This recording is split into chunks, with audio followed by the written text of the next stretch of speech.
Here we have an example. We're going to rewrite the Cartesian equation as a polar. So let me write that more clearly down here. Y equals 7x squared.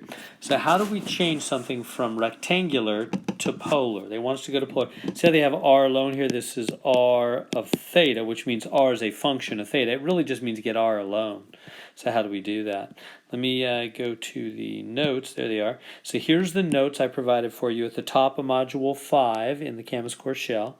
Converting between, in Part 3, converting between rectangular and polar equations. Here's the formulas you use. So specifically, these two come in most handy. X is r cos theta, y is r sine theta. So let's go back and use that. So y is r sine theta, and x squared, so this is r cos theta squared, because x is r cos theta, y is r sine theta. All right, so where does that leave us? That leaves us r sine theta equals 7.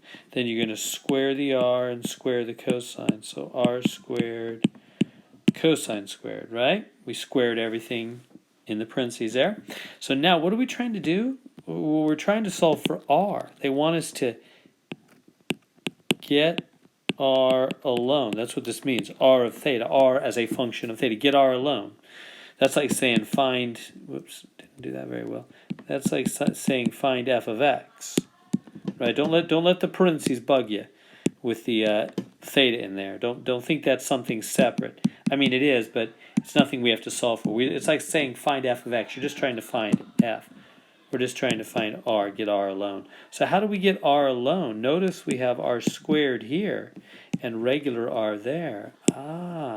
What we could do is divide by r on both sides. Gonzo, and that's just r to the first power there. Do you see where this is going? And then that'll give us sine of theta equals 7r cosine squared theta. In fact, actually, let me just bring it right over here. Sine theta is 7r cosine squared theta. And now, what are we trying to do? We're trying to get r alone.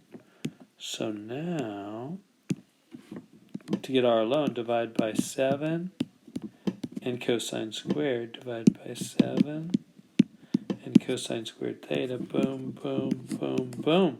R is alone. There it is. R is alone. What is it? Sine theta over 7 cosine squared theta.